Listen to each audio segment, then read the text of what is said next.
नमस्कार, खबर उत्तराखंड में आप सभी का स्वागत है। मैं हूं आपके साथ ऋषि शुक्ला। रुक करेंगे खबरों का, लेकिन उससे पहले एक नजर सुर्खियों पर। केदारनाथ आने वाले हर 100 में से 15 यात्रियों को पड़ सकती है डॉक्टर की जरूरत। अब तक 1.5 लाख से अधिक की हुई जांच। आंधी तूफान से हरिद्वार दून रेल मार्ग बाधित, ट्रैक पर गिरा पेड़, कई ट्रेनों का संचालन हुआ प्रभावित। हल्द्वानी में अब कम लोड पर ज्यादा बिजली खर्च कर रहे उपभोक्ताओं की होगी कार्रवाई। गर्मी के कारण बिजली की खपत 60% बढ़ी। दिल्ली में आतंकी गिरफ्तारी के बाद उत्तराखंड में हाई अलर्ट, सुरक्षा एजेंसियां चौकस।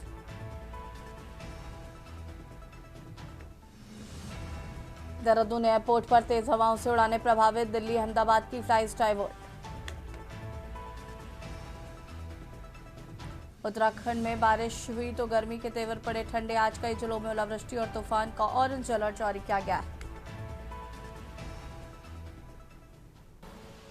आप देख रहे हैं के न्यूज, खबरों का सारथी। उधम सिंह नगर से खबर आपको बता देते हैं। एसपी अजय गणपति ने किया फेरबदल, जिले के कई पुलिस अधिकारियों के तबादले हुए हैं। बता दें कि कई उप निरीक्षकों को मिली नई तैनाती। विभागीय आदेश तत्काल प्रभाव से लागू, कानून व्यवस्था को मजबूत करने के लिए किए गए हैं तबादले। थानों और चौकियों में बदली गई जिम्मेदारियां, तबादला सूची जारी होने से विभाग में हलचल।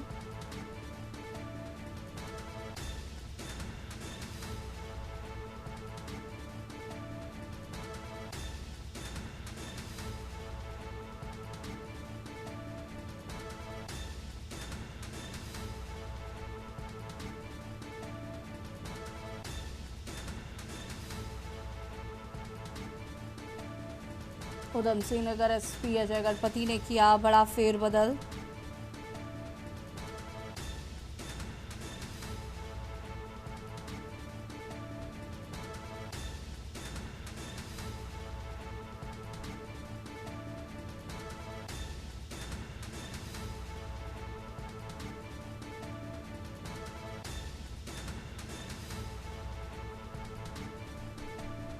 विभागीय आदेश, कानून व्यवस्था को मजबूत करने के लिए किए गए हैं तबादले।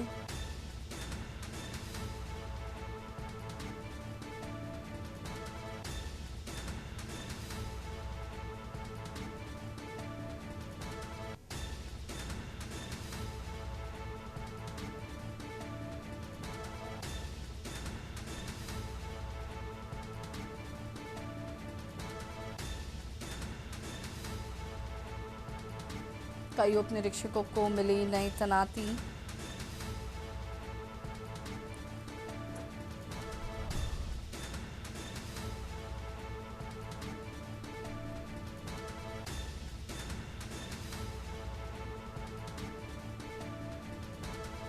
कानून व्यवस्था को मजबूत करने के लिए किए गए तबादले।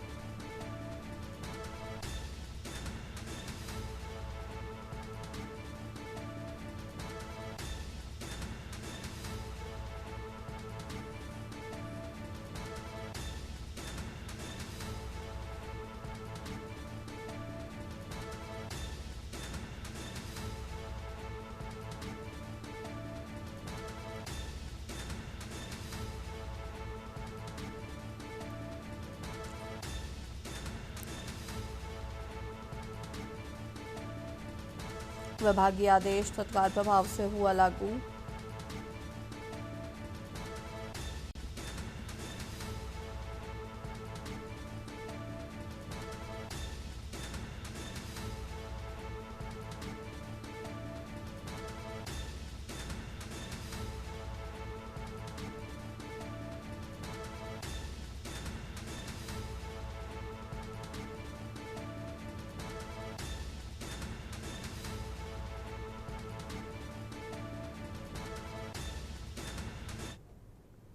और इसी बीच आपको देहरादून से खबर बता देते हैं। देहरादून से खबर, 4 जून को उत्तराखंड आएंगे राहुल गांधी। देहरादून से खबर आपको बता रहे हैं।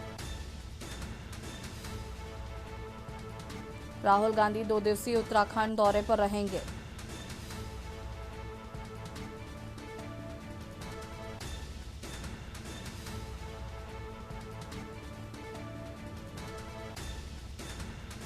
2 दिवसीय उत्तराखंड दौरे पर रहेंगे राहुल गांधी।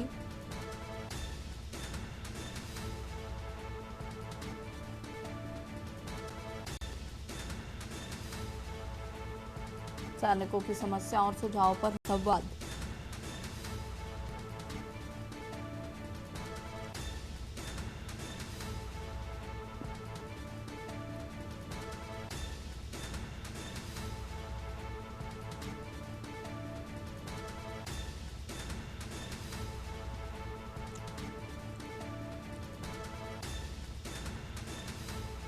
चार जून को पौड़ी में पूर्व सैनिकों से करेंगे संवाद।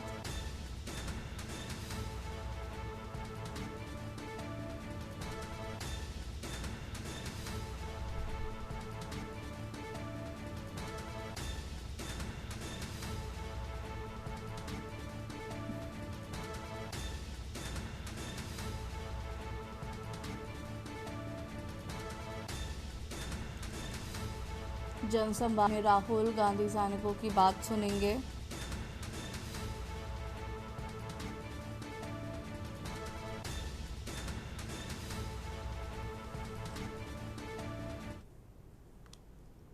उत्तराखंड की विश्वविख्यात चारधाम यात्रा का दौर चल रहा है। देश विदेश में लाखों श्रद्धालु प्रदेश आगमन कर चारधाम यात्रा का आनंद ले रहे हैं। हर वर्ष रिकॉर्ड संख्या में श्रद्धालु आनंद ले रहे हैं और वहीं श्रद्धालु चारधाम यात्रा में पहुंचते हैं। राज्य सरकार को भी इस चारधाम यात्रा का हर वर्ष इंतजार रहता है, क्योंकि इस यात्रा के चलते स्थानीय लोगों को रोजगार का अवसर भी प्राप्त होता है, जिससे कि राज्य की आर्थिकी में काफी इजाफा होता है। और यही कारण है कि चारधाम यात्रा को प्रदेश की आर्थिकी की रीढ़ माना जाता है। वहीं चारधाम यात्रा के दौरान लाखों श्रद्धालु देवभूमि में दर्शन करने आते हैं और इन सभी श्रद्धालुओं के दर्शन और चारधाम के अंतर्गत आने वाले सभी मंदिरों में पूजा पाठ, दान और मंदिरों की संपत्ति का रखरखाव करने के लिए मंदिर समितियों का निर्माण किया गया।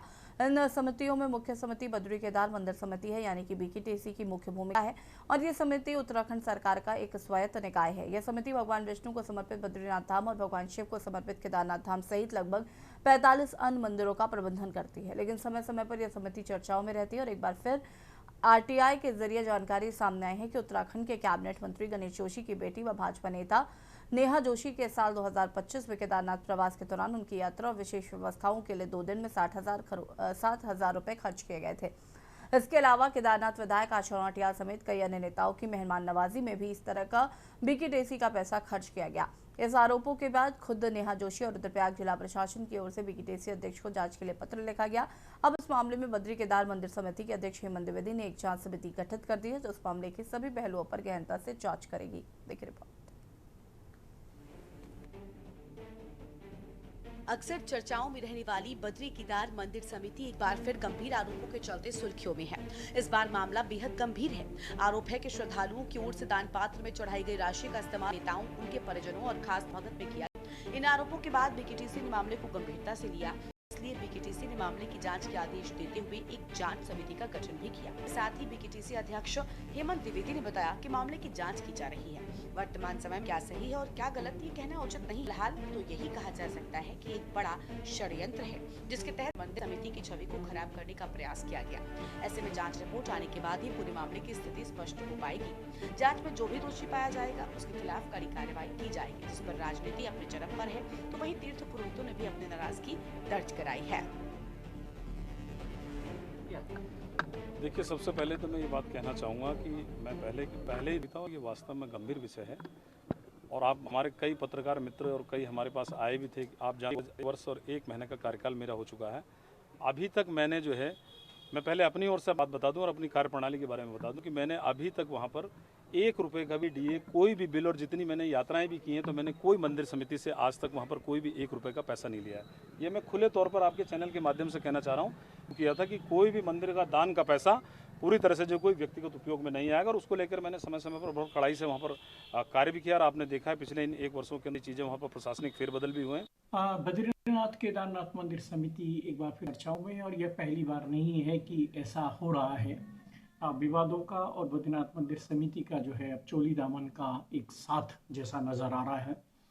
और जैसा कि बद्रीनाथ केदारनाथ मंदिर समिति के गठन का सवाल है, तो यह 1939 में ब्रिटिश दौरान अस्तित्व में आई थी, क्योंकि उस दौर में जो मंदिरों का प्रबंधन था और संचालन था बद्रीनाथ का और मंदिरों का, वो उस समय जो है रावलों द्वारा किया जाता था, लेकिन उस समय जो है रावलों द्वारा अनियमितताएं की गई और भ्रष्टाचार जो हो गए थे, उसको लेकर स्थानीय लोगों में नाराजगी हुई। केदार मंदिर समिति में जब से हेमंत द्विवेदी जी आए हैं, या मैं कहूँ कि उसके पहले जो अध्यक्ष थे, इनके कार्यकाल बहुत ही ज्यादा संदेहास्पद हो चुके हैं। और जिस तरीके से इस वक्त गणेश जोशी की बेटी की बात आ रही है कि उन्होंने जो है बीकेटीसी के पैसों पर वहां पर ऐशो आराम किया, वो बाबा केदारनाथ के द्वार जा रही थी, तो भाई अपने खर्चे पे जाती, लेकिन वो उनका कहना है कि उन्होंने पैसा दिया। तो बीकेटीसी को तो ये बताना चाहिए कि आपके जो कोषाध्यक्ष है उन्होंने पैसा रिलीज कैसे कर दिया। जांच का विषय है। बीकेटीसी के अध्यक्ष इसके लिए स्वतंत्र है, जांच करनी चाहिए। किसी भी कार्यकर्ता के नाम पर अगर फर्जी बिल बने हैं तो उसकी जांच होगी। जांच के बाद जो भी दोषी उस पर कार्रवाई होनी चाहिए। दरअसल आरटीआई एक्टिविस्ट और अधिवक्ता विकेश नेगी ने एक आरटीआई लगाई थी।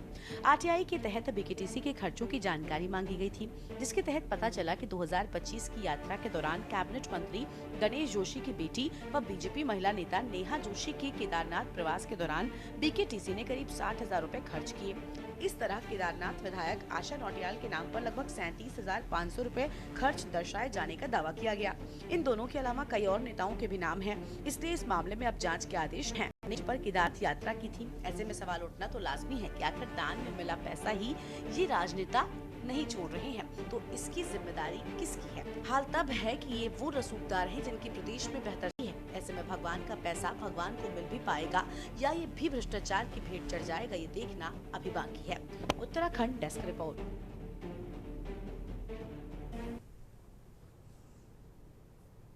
देहरादून में मुख्य सचिव आनंद वर्धन ने सचिवालय में खाद्य नागरिक आपूर्ति एवं उपभोक्ता मामले विभाग की समीक्षा बैठक की। बैठक में प्रदेश में खाद्यान्न और दैनिक आवश्यक वस्तुओं की उपलब्धता एवं कीमतों की स्थिति की जानकारी ली गई है। मुख्य सचिव ने अधिकारियों को बाजार में खाद्य सामग्री, पेट्रोल, डीजल और एलपीजी समेत जरूरी वस्तुओं की नियमित मॉनिटरिंग करने के निर्देश दिए हैं। उन्होंने कालाबाजारी, जमाखोरी और कृत्रिम अभाव पैदा करने वालों के खिलाफ सख्त कार्रवाई करने को कहा। इसके साथ ही बाजारों और गोदामों की नियमित जाँच सुनिश्चित करने तथा चारधाम यात्रा से जुड़े जनपदों में आवश्यक वस्तुओं की उपलब्धता और मूल्य नियंत्रण पर विशेष ध्यान देने के निर्देश भी दिए।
देहरादून में भारतीय जनता पार्टी के राष्ट्रीय अध्यक्ष नितिन नवीन के उत्तराखंड दौरे का आज दूसरा दिन। इस दौरान उन्होंने सांसदों और विधायकों के साथ बैठक कर 2027 विधानसभा चुनाव को लेकर रणनीति साझा की। भाजपा प्रदेश अध्यक्ष महेंद्र भट्ट ने बताया कि राष्ट्रीय अध्यक्ष ने जनप्रतिनिधियों को पीएम नरेंद्र मोदी सरकार के 12 वर्षों के कार्यों को गांव-गांव तक पहुंचाने और ग्रामीण संपर्क अभियान तेज करने के निर्देश दिए।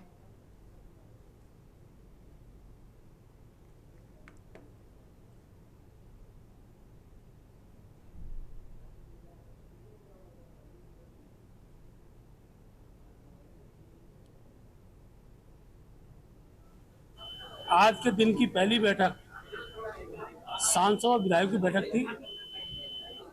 माननीय राष्ट्रीय अध्यक्ष जी ने 2027 के चुनाव की दृष्टि से सभी विधायकों और सांसदों को उन सब बातों की ओर उनका ध्यान केंद्रित किया जो चुनाव में जीत के लिए महत्वपूर्ण हो सकती है।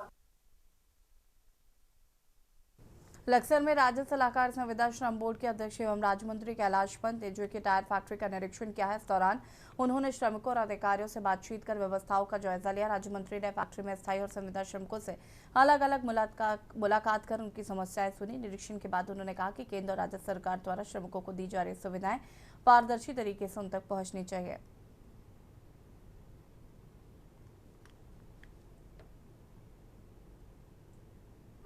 मैंने पहले भी बात कही है कि हमारी सरकार श्रमिकों के प्रति बहुत ही जागरूक है और उनकी हर समस्या का समाधान निकालने के लिए प्रयास भी कर रही है।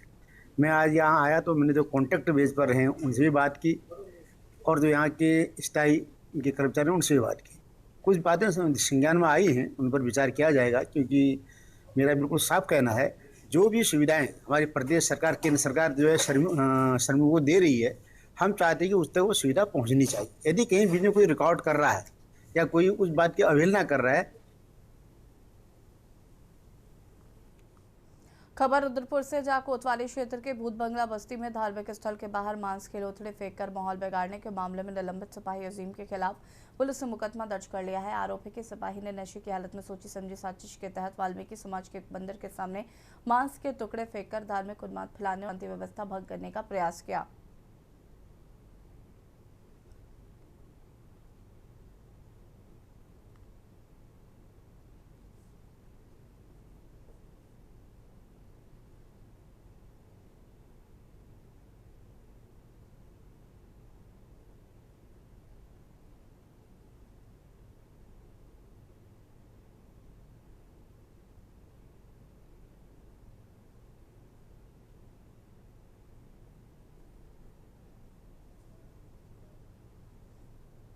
और खबर उत्तराखंड में फिलहाल इतना ही। देखते रहिए न्यूज़ इंडिया। नमस्कार।